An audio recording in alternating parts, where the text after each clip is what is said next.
watch this guy because he makes slop. I figured of all the guys making videos on the Lord of the Rings sucks now, like content bandwagon, I feel like Nerdrotic is a guy to go to. I could have chosen other guys. All of them were strange little specimens that I felt like made videos that were much too long. So I chose a sloppier, shorter video. He is very mad because Lord of the Rings is getting another adaptation. But first we have to watch how he leads into this video. All right, ready? You have not seen what I have seen. Do you know why a ship floats and a stone cannot? There is a tempest in me. Give me the meat and give it to me raw. How could it get any worse? If you're a viewer of The Lord of the Rings and you've seen The Rings of Power, I guess this was a compilation of lines that Nerdrotic thinks is bad, but all of those were good. That's funny. I like this show. I think they do a really good job. All the actors are very good. So I suppose it's supposed to be bad. And the Office meme, to drive it home, the Office meme is we're really taking the wind out of the Lord of the Rings. Michael Scott is here to own us bigly. Hi, Peter. Hey, Steven. Hi, how are you? How are you doing? Nerdrotic.com. So they're mad about the Stephen Colbert and Peter Jackson team up. I suppose there's going to be some clips from that. If he doesn't give enough context, we'll just watch the thing. But it sounds like a pretty good idea. I think if you haven't seen anything about this, you should be excited as a Lord of the Rings fan. One of the things you want from someone who writes content for the Lord of the Rings is for them to be a fan of the work, right? In the same way, like Denis Villeneuve is great for Dune because he really loves the source material and has some better ideas on how to adapt it because he's a fan of the work, like in a way to bridge between mediums and also maintain holistically what is there for Dune and also bring it forward to a modern audience and improve some of the characters, Chani specifically. This is a great thing too. Like the Lord of the Rings can definitely have more stuff made in the universe. I don't mind at all. And I can't think of anyone better to be involved than maybe the biggest, most famous Lord of the Rings nerd that we have right now, which is Stephen Colbert, which I'm not like a massive fan of or anything. Like I don't watch his stuff. Last time I watched Stephen Colbert regularly was the Colbert Report, which was years and years ago. He's literally an accomplished writer on his show and others, so he can definitely do it. And he's with Peter Jackson, who is the guy who made the movies that these guys love so much that they're mad about the new stuff. So, which, by the way, the original Lord of the Rings movies are not 100% or even like, really, I don't think they're like 75% faithful to the books, especially in terms of like timeline and structure. But I mean, you know, a lot of it's there and they make changes and they're for the better. Same thing. Bad ideas we have covered on this channel, from giving the former personal assistant to Harvey Weinstein, Leslie Headland, $230 million to make a Star Wars show about communist lesbians in space, to centering an Indiana Jones. Wait, communist space lesbians? I guess that's sort of, a little bit, but in the same way that every lesbian is in space. Communism? Well, because they were together in a place and we didn't see them have capitalism or something. I don't know. Film around Phoebe Waller-Bridge, and then giving Phoebe Waller-Bridge control of Tomb Raider, to releasing a Flash film with not one, but two Ezra Millers, to producing a Halo show that reveals Master Chief's face and ass, to allowing Alex Kurtzman to destroy Star Trek for 10 years, culminating in a show that featured a gay Klingon in a skirt, to giving a crap load of money to 3 female directors who complained about the lack of female directors, Nia DaCosta, Chloe Zhao, and Maggie. So it seems to me that, as always, this is just a general gripe about, like, women and minorities in media, and I don't like it. I don't like it at all. And that will play a role, of course, in the criticism that Stephen Colbert's idea gets, I'm sure. who ended up directing 3 historic flops that sent female directors back decades in Hollywood, to the casting of Black Snape, and to allow a couple of rejects from Jar Jar Abrams' bad reboot, which destroyed not 1, but 2 franchises with Star Wars and Star Trek, so they could go on and destroy a 3rd, with the Rings of Power, which made such bold creative decisions like female Sam, female Frodo, totally not Gandalf, a black female dwarf, Don Lemonlass, Simp Sauron, and turning the epitome of femininity into a dude with Guy Ladriel.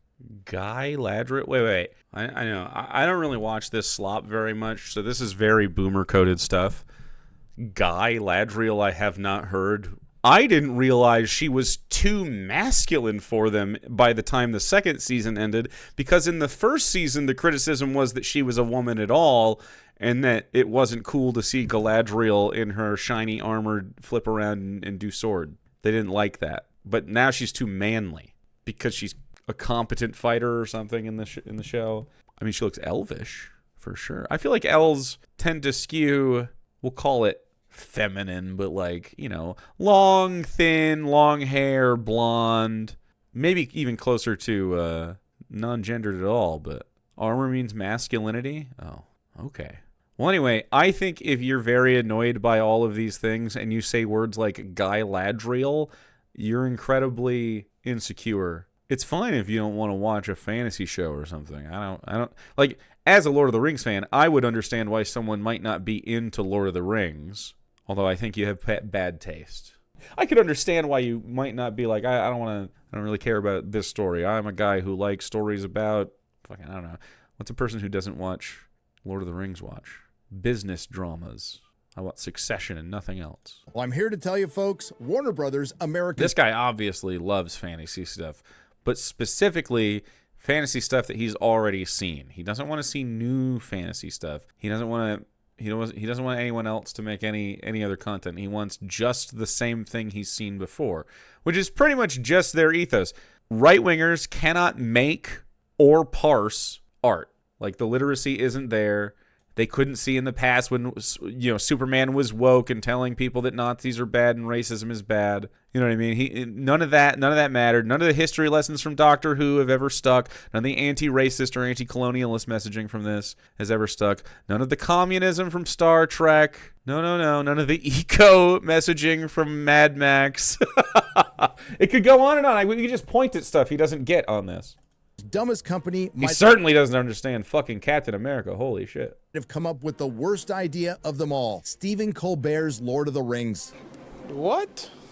Dude, Stephen Colbert's Lord of the Rings will probably fuck. Let's be real. I bet there's going to be songs too. That's right. Stephen Colbert is writing a Lord of the Rings movie produced by Peter Jackson. Oh no, not Peter Jackson, who we all love, who we've all loved forever. No!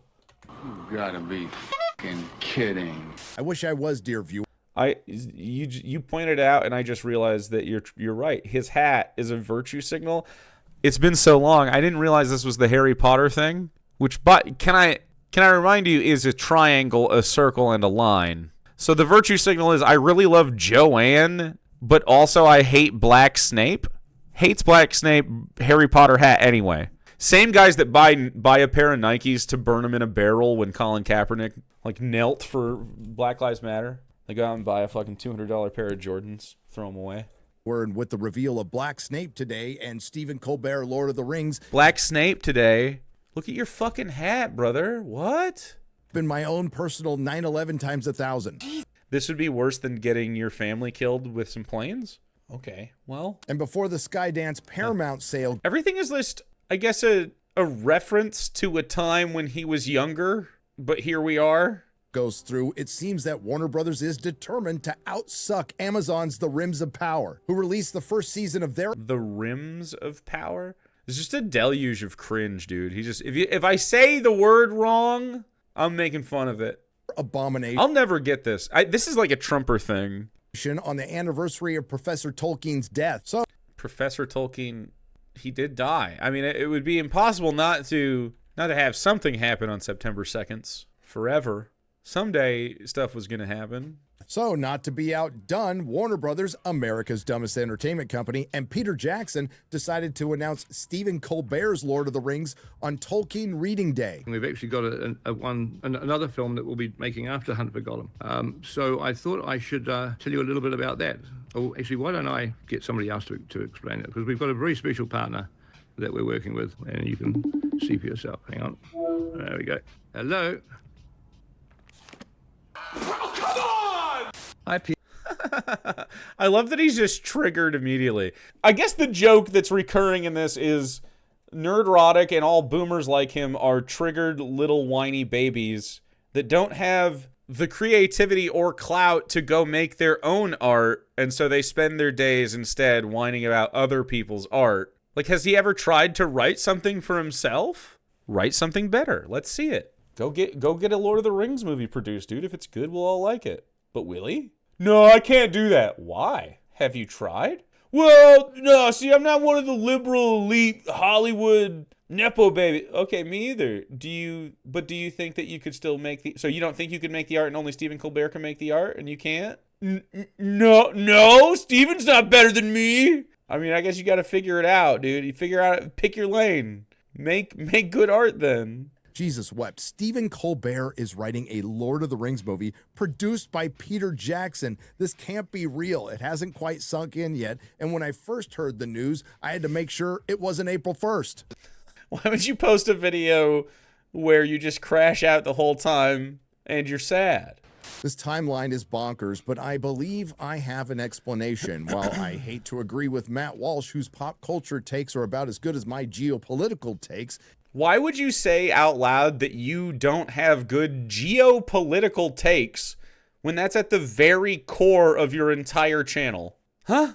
These people have been groomed by the Epstein class, and they're just regurgitating that guy's sick and twisted inner monologue, and they don't even realize it. Like, yeah, I hate women and don't think they're whole ass people because, well, I don't know. He did say that pop culture died in 2008. It peaked when I was a teenager and my brain thought everything I watched was good. All of these men, every single one of them, will call it peaked in high school. Wish they had a peak to report that happened in high school. It's so pathetic, dude. Go make art. Will Matt Walsh make any art? No. He's going to sit there and be very curmudgeon and be very upset all the time. Everything is wrong. The trans people are ruining media. Then go make art, Matt. Go make it. What would it be?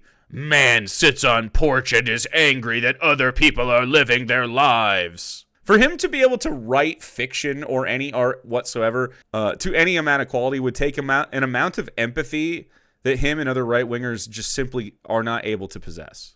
It's just the truth. Because we have a date, September 10th, 2008. That's a lot of rhyming. I did not intend for that to happen. Is when the CERN Large Hadron Collider was turned on for the first time. And obviously, we were sucked through a micro black hole into the retardiverse. So I wish the rapture would happen and take these guys with him. That'd be sick. Matt Walsh's art is lady ballers. Now, the soon-to-be-fired Stephen Colbert said in this completely cringe promotion. Soon to be fired. At the direction of, like, the fucking FCC? Like, cool. He didn't, like, lose his job. I don't watch late night, and I don't even give a fuck about late night TV. The man was forced out by an angry, pathetic old man who's literally upset that people are like, you're a pedophile. And you are, too. I mean, it's just the same shit over and over. Upset that he's being called a pedophile, doesn't like having any criticism, and then is like, well, I got Stephen Colbert. My number one threat has to go.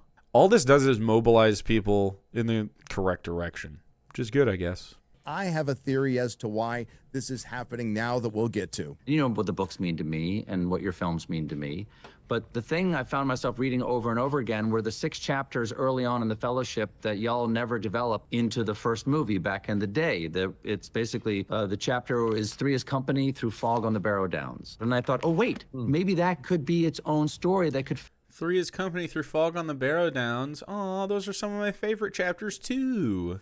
fit into the larger story. I'm going to stop you right there. As much as I think the Lord of the Rings trilogy is the greatest trilogy ever made, and it is, it's not exactly accurate to the book. So you would have a hard time being faithful to PJ's Lord of the Rings and Tolkien's story. So the things that Peter Jackson's story skips over are the Tom Bombadil stuff and a lot of the time lapses. Like, it takes like 70 years from the time that Bilbo starts his like birthday party to the time that fucking Frodo goes on his adventure. It's like forever. It's like decades. And it takes a lot of time. So they truncated that. I mean, there's plenty of other stuff. Eowyn's a great example. They don't do the scouring the Shire at the end of the books. They don't, you know, it's not a lot of epilogue stuff. And I started talking it over with my son, Peter, who's also a screenwriter. And you gotta love that Hollywood nepotism. His son, Peter McGee, is indeed a screenwriter. What's his screenwriting credit? This movie and nothing else. Hell, J.D. Payne and Patrick McKay had more screenwriting credit than this guy prior to The Rings of Power, and that was just as uncredited writers on a bad Star Trek movie. Okay, I don't mind. No matter who got this property, it wasn't going to be good for Nerdrotic. He wouldn't have liked it, right? There was no pleasing this guy. It could have literally been Matt Walsh, and he would have been happy because it would have been dog shit, right? Like, I'm happy to give this a chance. He's a huge fan of the show, the movies. We worked out what we thought would work, especially as a framing device for that story. We worked out what we thought would work. Spoken like a true writer. It took me a few years to scrape my courage into a pile to give you a call, but about 2 years ago I did. You liked it enough to talk to me about it, and ever since then, the two of us have been working with the brilliant Philippa Boyens on how to develop this story. The very same brilliant Philippa Boyens who helped co-write the Lord of the Rings trilogy and the Hobbit trilogy, but her latest work was The War of the Rohirrim, which is better known as The War of the Rohirrim, where she took a brilliant tale from Tolkien, which were the events that led up to the battle that gave the Hornburg the name Helm's Deep and the final days of Helm Hammerhand, and turned it into a feminist, insufferable girl boss story, taking a character who wasn't even named in the books and making her the girl who is the key to everything. So the reason that The War for Rohirrim sucked was not because the girl was the main focus. It just really wasn't a compelling story. That's all. She was frankly one of the better parts of it. It had nothing to do with it. She was a girl. Do you feel the same way about Eowyn's character? Probably not. Girl bad. This is it. Girl bad. That's the depth of my fucking criticism here. I wish this was memorable enough for me to have more to say about it. If he had made this video months and months ago, I would have seen War for Rohirrim more freshly and had more to say about it. But really, it was just like, it wasn't exactly a compelling narrative, but it wasn't due to like wokeness or whatever. And we recently took it to Richard Brenner at New Line and Pam Abdi and Mike DeLuca at Warner Brothers, and I could not be happier to say that they loved it. The same Pam Abdi and Mike DeLuca who were on the verge of being fired until they were saved by films like Weapons, Sinners, and F1, which is mostly an Apple film. I can't believe they were almost fired until they made successful films that people like. Oh. Unfortunately, they also greenlit films like Mickey 17. That was great.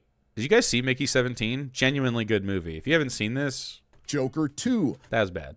The Bride. Haven't seen it. One Woke After Another. Wait, Oscar winning One Battle After Another? Everyone likes this movie. Everyone likes this movie. Which won Best Picture and completely sucked. And Superman. It did not completely suck. That's crazy. James Gunn. That's what we're going to be working on. Fantastic. Now, are you sure you've got the time, though? Because That I did not think I would have the time. As much as I love it, I knew I couldn't do that and do the show at the same time. But it turns out I'm going to be free starting this summer.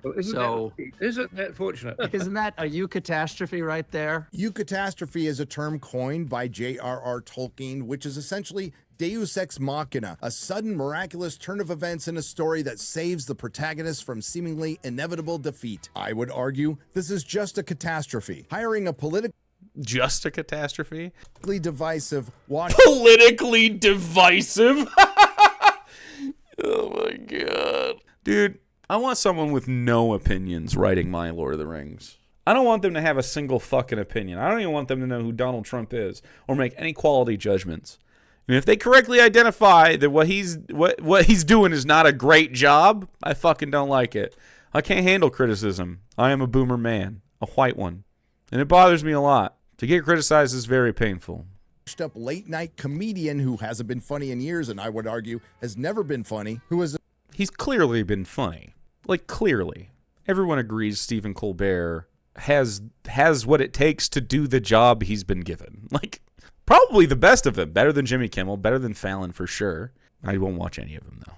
Not regularly, not at all. Historically been a mouthpiece for the machine and the mouth of Pfizer, who was so bad at his job, Paramount didn't just fire him. They ended Late Night, a show that preceded him. It seems to be a strange... And, of course, it has everything to do with his criticism of your favorite guy and nothing to do with, like, failing ratings or whatever. Their loss. Yeah, I don't care. CBS is going down the drain. I don't care about any of these corporations. I could give a fuck less. Choice. And even Deadline pointed out the irony here in this whole deal is that while Colbert is ending his employment with the David Ellison-owned Paramount this May, he'll ultimately be back in business with them once again after they take control of Warner Brothers, which is expected to happen before Q4 of this year. Okay, and they'll happily profit off of his labor and the labor of the actors and production crew and everybody else to try to make $1 billion on a Lord of the Rings property. They will definitely try to do that. So despite Stephen Colbert saying he's been working on this for a couple of years, my conspiratorial mind wants to think that maybe Peter Jackson decided to stick it to David Ellison due to his perceived associations with a certain president. I mean, what is he going to What? How would this be sticking it to Ellison? do? Get rid of Peter Jackson? I know, I'm crazy to think that Hollywood would be that petty. And again, as much as I adore the Lord of the Rings trilogy, I think the best thing you can do to preserve its legacy is to cancel this project and The Hunt for Gollum, which are just obvious cash grabs to retain rights. That may very well be the case. I guess we'll have to see. I don't know about The Hunt for Gollum. Maybe it'll be bad. If it's bad, I will not support the corporations that are making it. It's pretty simple. But I don't need to make a broader identitarian political point about this. At worst, you're bitching about, yet again, capitalism like every right-winger does. You're mad that the capitalist machine rewards guys like Stephen Colbert for their talents, and Peter Jackson for their talents, and Andy Serkis for their talents, even if the studios are making cynical cash grabs for the properties. These guys are still trying to make art that they think is cool at the same time, and those two things can live together. And it's obvious that they do. Hunt for Gollum is just going to come off as a side quest. It's supposed to directly connect to Peter Jackson's Lord of the Rings. You're going to have to recast half of the characters, including Aragorn, or de-age them, and it's going to be based on essentially a couple of chapters, a part of the appendices, the Council of Elrond, and the Shadow of the Past, which will really get confusing because Stephen Colbert's Lord of the Rings is going to be called Shadow of the Past. According to the Hollywood Reporter, it's going to take place 14 years after the passing of Frodo to the Undying Lands. Sam, Merry, and Pippin set out to retrace the first steps of their adventure. Meanwhile, Sam's daughter, Eleanor, has discovered a long-buried secret and is determined to uncover why the War of the Ring was very nearly lost before it even began. Cool. It sounds like maybe through that we may explore past scenes. Yeah, I think that's a cool idea. So this is talking about, one would suggest 14 years after, so you may get flashbacks to Scouring the Shire. The War of the Rings was very nearly lost before it even began is very interesting. How? I want to know. I certainly don't hate Eleanor, which means Sam is going to be there and his wife is going to be there. Rosie, we're going to learn about that. I don't hate that at all. Now, Eleanor does get Frodo's red book from Sam after he goes to the Grey Havens, and this entire movie will take place between Frodo and the hobbits leaving. I bet we bookend Frodo leaving with Sam leaving, and maybe Frodo meeting Sam there. The Shire and arriving at the Prancing Pony. Admittedly, a lot happens on that trip, but I'm just not entirely sure how it's going to connect to Peter Jackson's Lord of the Rings, seeing that you've seen some of these chapters in that movie already. Okay, so you're not able to conceive of how you would weave those stories together.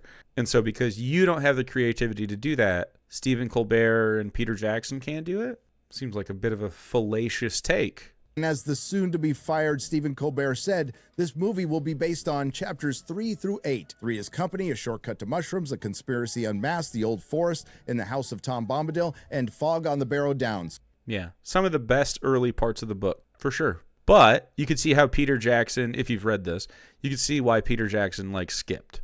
some of this. The Tom Bombadil stuff is not connected to anything really narratively. It is just part of the world, which I like. I think Tom Bombadil is fun. I think the implications of what Tom Bombadil is and what his, I don't know, the lady there is, what you want to call it, wifey, you want to call it this, the lady, I don't know.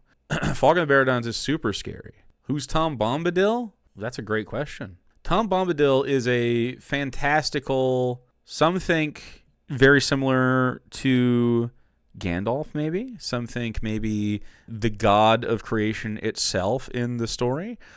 Some think Goldberry could be that, which is his wife, maybe. We don't know. Wife, Goldberry, river daughter. Yeah, there's lots of different, Tom Bombadil, maybe Einar. Yeah, we don't know. Yeah, he doesn't fit in the world in any way. And yeah, I mean, from a narrative perspective, it's dissonant from the rest of the books. Not in prose or anything. Like, it obviously feels like part of the story, but like there's no payoff to it. We don't come back around. Tom is a reality wrecker. I've never thought of him heard of zero. Well, if you if you think like, oh, Tom is Tolkien and he's like talking to the characters and he's delivering the story, he can also be the god. I mean, it just depends on where you want to put him in the cosmology. The best aspect of him is that he never gets explained. I think that's pretty true. After Frodo sells Bag End to the Sackville Baggins, he secretly leaves the Shire with Sam and Pippin. They narrowly evade a Black Rider and spend a night sheltered by a band of elves led by Gildor and Glorians. Which, by the way, happens later in the movies instead? After that, in the book, they meet Farmer Maggot. Which they don't do in the books. They just run, like, they meet Merry and Pippin running from him. What did you say? Maggot. Farmer Maggot. And he gives them a delicious... Why is he... What? Just dinner of mushrooms and tells them about a Black Rider. Following that, Frodo goes to his new house in Crick Hollow, which is in... It was a joke, but what was it? F-slur? Oh, cool, man. Oh, okay. Because maggot rhymes, I guess. Buckland, where he tells Merry and Pippin this has all been a ruse, and they're all 12. He's going to go off to destroy the ring. Merry and Pippin say they knew all along, and they join him. They go to the old forest and get accosted by a tree, Old Man Willow, which was a scene they ripped off for the Rings of Power. Then they're saved. They ripped off for the Rings of Power? Do you think that means that... Okay, so the implication in the Rings of Power is not that it's the same one or a ripped off scene. It's that those trees exist in the world. By Tom Bombadil and go hang out with him and his smoking hot wife Goldberry. And the film will end with the one chapter that I really smoking hot wish was in Peter Jackson's Lord of the Rings. Fog on the Barrow Downs, where the hobbits attempt a shortcut through some burial mounds, get put under a spell by a Barrow Wight. Frodo breaks the spell long enough to summon Tom Bombadil, who saves them and gives them some swords made by the men of Westeros and some ponies. That's your movie. And that just takes place in the first third of the book. And this... A Eucalamity? Sounds very much. That's a Deus Ex Machina right there. This will be a sequel to The Hunt for Gollum, which is just filling in the blanks between the 17 years Gandalf left the Shire and returned. But my question is, are both of these movies going to have timestamps where you have to go back and watch Peter Jackson's Lord of the Rings and pause and go watch these movies? No. Why? You remember them, don't you? My assumption is that they will bridge. Sounds confusing and dumb, and this sounds confusing. I'm not smart enough to figure it out. Okay, dude. This is something that I don't think Peter Jackson would have agreed to even 5 years ago. He's doing it now. For Gollum is going to be directed by Andy Serkis, who I love as an actor, but he directed Venom: The Last Stand. I hate that they ripped off the Death Star in Return of the Jedi. I know, right? You can't reference your own material. Things can't happen twice. Okay? We cannot have something seeded before happen later. It's hack. In the Shadow of the Past is being written by Stephen Colbert. And I know he's a big Lord of the Rings fan. So am I. And I shouldn't be writing a movie. And you shouldn't be writing a movie. But he is an accomplished writer. Like, I agree you would do a bad job at that. I don't agree that Stephen Colbert definitely will. He clearly has the chops for this industry. He's done so for decades. This is still Warner Brothers, who just cast Black Snape. How are they going to cast these films? Are we going to get Black Tom Bombadil and Black Goldberry? Is Stephen Colbert going to... That would be sick. ...be able to keep his personal politics out of Tolkien's work? And on the... Personal politics out of Tolkien's work? Don't be killing people for no reason. Politics is when black people exist? I guess. That's you guys? I know, right? You're always trying to be like, I need my fucking right-wing politics in this, or I get uncomfortable, which that's not the case for me.